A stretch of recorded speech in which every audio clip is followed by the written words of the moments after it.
بسم اللہ الرحمن الرحیم۔ السلام علیکم ورحمۃ اللہ وبرکاتہ۔ بنی اسرائیل کے دو بھائیوں کا واقعہ بیان کیا جاتا ہے کہ بنی اسرائیل میں دو بھائی جن میں ایک مسلمان تھا اور دوسرا کافر تھا۔ دونوں دریا کے شکاری تھے۔ کافر بت کو سجدہ کرتا تھا، مگر جب مچھلیوں کے لیے جال تیار کرتا تو اس میں ڈھیروں مچھلیاں آ جاتی، اس کو کھینچنا بھی اس کے لیے مشکل ہو جاتا۔ مگر مسلمان کے جال میں صرف ایک ہی مچھلی آتی تھی اور اسی پر صبر کر کے خدا کا شکر ادا کرتا تھا۔ اتفاقاً ایک روز اس مسلمان کی بیوی اپنے مکان کی چھت پر گئی تو اس کی نظر کافر کی بیوی پر پڑی جو زیور اور بہترین لباس سے آراستہ تھی۔ یہ دیکھ کر اس مسلمان کی بیوی کے دل میں وسوسہ پیدا ہوا کہ کاش میں بھی ایسی ہوتی۔ تو کافر کی بیوی بولی، تو اپنے شوہر کو اس پر آمادہ کر لے، وہ بھی میرے شوہر کے معبود یعنی بت کی عبادت کیا کرے تاکہ تو بھی میری طرح مالدار ہو جائے۔ یہ سن کر مسلمان کی بیوی کچھ غم زدہ سی ہو کر نیچے آئی، اور جب اس کا شوہر گھر آیا تو اس نے بیوی کا حال متغیر دیکھ کر دریافت کیا آخر کیا بات ہے جس سے تو اس قدر غم زدہ معلوم ہوتی ہے۔ وہ کہنے لگی، بس میاں، یا تو تم مجھے طلاق دے دو یا اپنے بھائی کی معبود کی عبادت شروع کر دو۔ یہ سن کر اس کے شوہر نے کہا، خدا کی بندی، تو خدا سے نہیں ڈرتی؟ ایمان کی دولت ملنے کے بعد یہ کفر کی باتیں کرتی ہیں۔ تو عورت بولی، پس مجھ سے اب زیادہ باتیں نہ بناؤ، میں بھی دوسری عورتوں کی طرح اچھا لباس اور اچھے زیورات پہننا چاہتی ہوں۔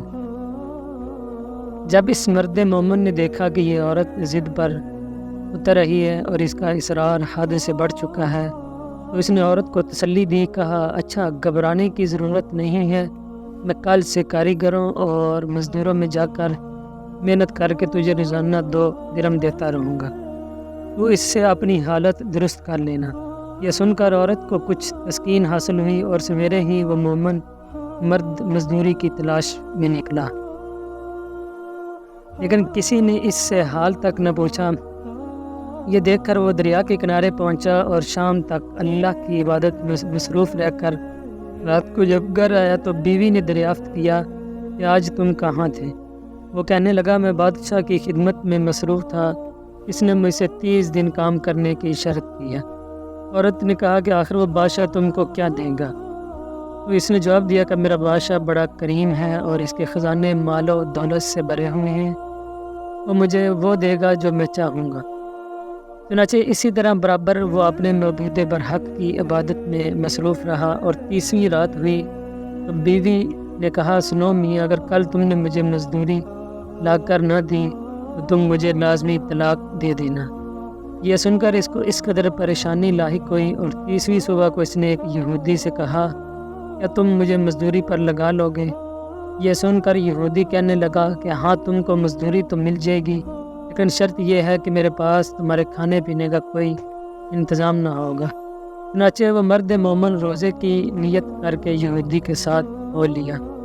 اللہ تعالیٰ کے حکم سے ایک فرشتہ 29 اشرفیاں ایک نورانی طباق میں لے کر اس کی بیوی کے پاس پہنچا اور کہنے لگا، میں بادشاہ کا قاصد ہوں، اس نے یہ اشرفیاں لے کر مجھ کو تیرے پاس بھیجا ہے اور فرمایا ہے کہ تیرا شوہر ہمارے پاس کام میں تھا، ہم نے اس کو نہ چھوڑا یہاں تک کہ اسی نے ہم کو چھوڑ دیا اور یہودی کے پاس چلا گیا۔ اگر وہ ہمارا کام کرتا تو ہم اس کو اور زیادہ اجرت دیتے، بس یہ ایک اشرفی کی کمی اسی وجہ سے ہے۔ چنانچہ وہ عورت ان اشرفیوں میں سے ایک اشرفی لے کر بازار گئی۔